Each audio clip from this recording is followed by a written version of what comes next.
กคนเทไหมพวกแม่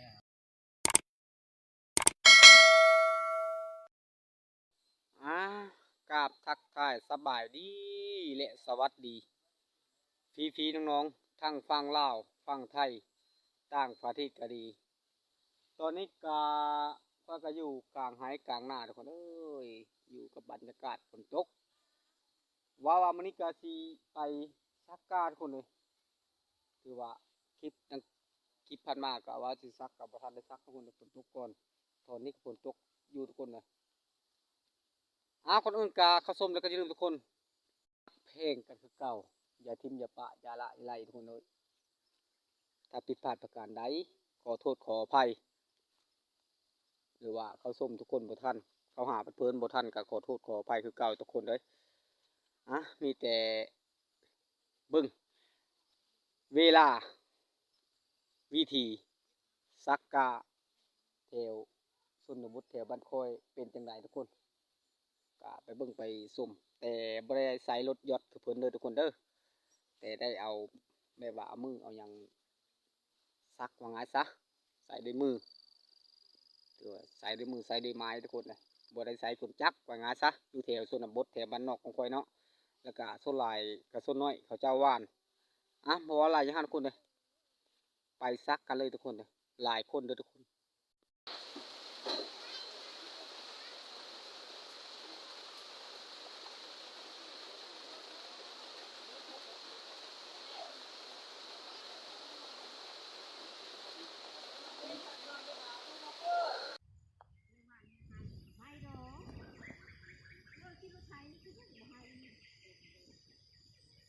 นักทุกคนเอ้ย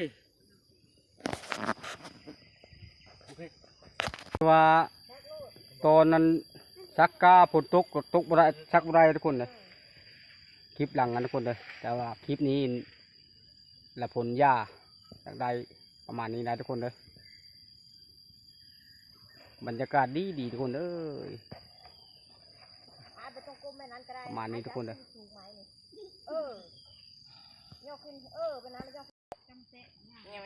บาดนี้กามาซักกาซักบุงก่อนทุกคนนะบาดนี้วิธีซักกาก็ประมาณนี้ทุกคนเลย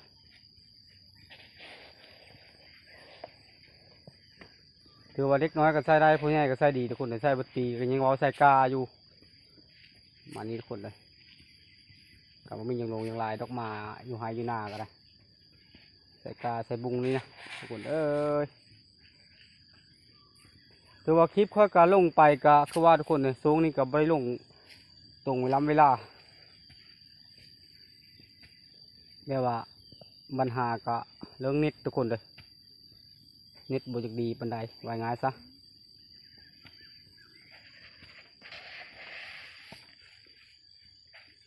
บรรยากาศกะฮ้อนเอาทุกคนเลยมันนี่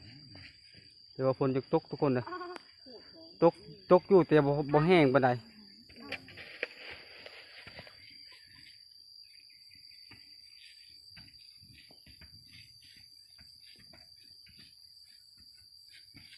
กับแบบนี้ทุกคนเป็นวิธีดั้งเดิมตั้งแต่คุณพ่อคุณแม่ตั้งแต่คุณปู่คุณย่าถือว่าตั้งแต่คนโบราณว่างั้นซะเคยเอ็ดวันนี้ว่างั้นซะบ่เคยเอารถแบบว่ารถยอดรถอย่างทุกคนประมาณนี้ได้ใส่ประมาณนั้นล่ะดูดิทุกคนเห็นแล้วทุกคนเลย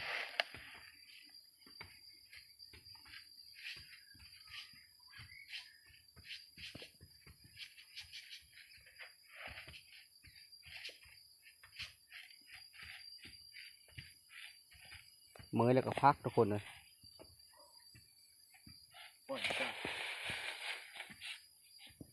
เอาทุกเพนลูกไอ้นักทุกเพนนี่อย่าง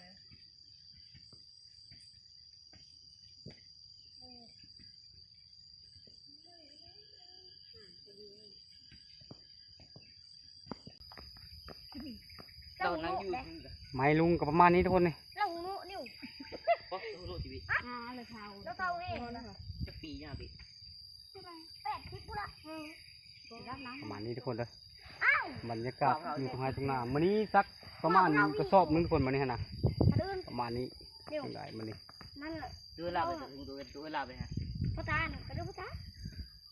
ไปตาอะไรอยู่นี่ สันนี้ทุกคนเอ้ยคนบ้านนอกท้องหน้า กินนี่หรอกิน คือว่าลังสู้ฟ้าหน้าสู้ดินทุกคนเด้อสู้สุน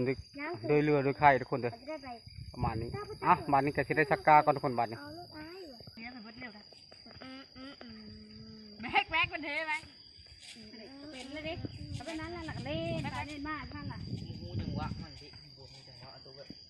แนวห้างอยู่นี่เนี่ย วิดีโอนี้จะมันกว่า ตรงไกล อย่ามันนะอ่ะ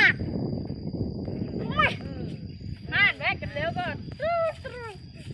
เอาได้เห็นเลยจะมุดเลยได้หาหน้าเปล่าคนเลย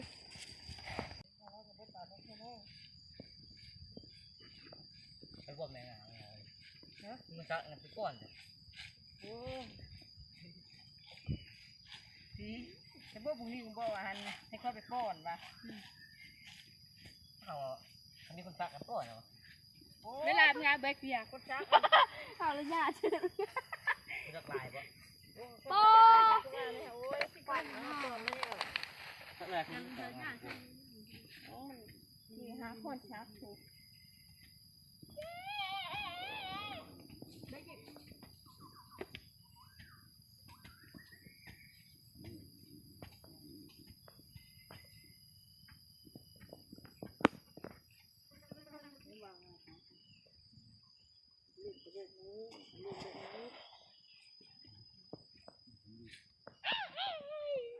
ถือว่าจากเบิดแล้วทุกคนในบ้านนี่ถือว่าเบิดแล้วก็สิได้พาทุกคนขึ้นไปกินข้าวกินน้ำอยู่ให้กินอยู่แต่เทียงหน้าทุกคนประมาณนี้เลยการใส่กาการซักกากันเลยถือว่ารุ่นนี้ก็บ่มีทุกคนเลย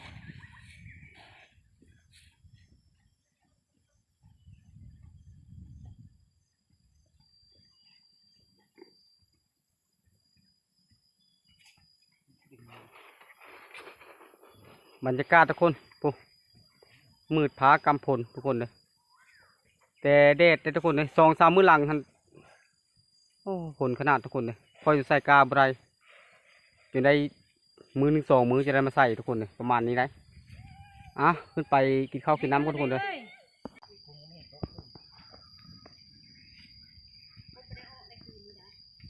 แต่คิดว่ามันถูกโก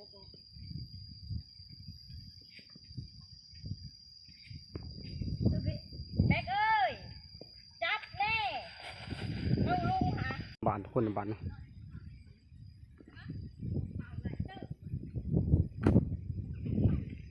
ขึ้นไปพักเสาตามทีก่อนทุกคนเลยอ่ะขึ้นไปพบเขาอยู่ทีทุกคนเลยตอนนี้แดดเนี่ยทุกคนเลยโอ้แดดแห้งทุกคนเลยมีแต่ทาน กินบันนี่ไปบ้านสาว ถ้าเกินทุกอย่างเรากินข้าวกินน้ำแล้วก็จบคลิปคนประมาณนั้นได้ จากไหนติดข้าวเสือบ่หูไหน จะล้าง เฮ้ย ไผ่กำลังลุกทุกคนเลย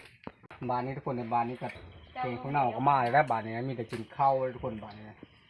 มาทุกคนมากินข้าวอยู่เสียงให้เสียงหน้ากินตนสวายทุกคนเลยถือว่า ออกมา เสพเลยทุกคนเลยประมาณนี้ทุกคนเลยอาหารก็เมนู หั นะ นบ่ มีต้มมีแกงแล้วก็มีเจลประมาณนี้ทุกคนเลยเอามาไปทุกคน เล็กเท้ามา ถือว่าเอามากินแล้วก็คิดกับตัวเก็บได้ทุกคนมาทุกคน เอาแล้ว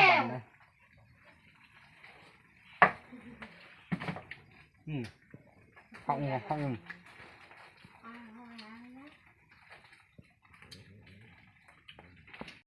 คลิปนี้ก็สิจบเลยทุกคนจบตรงนี้เข้าละก็สุ่มมีคุณฮักแพงกับเขาจะทิ้งแบบป้าจะละได้ทุกคนเลย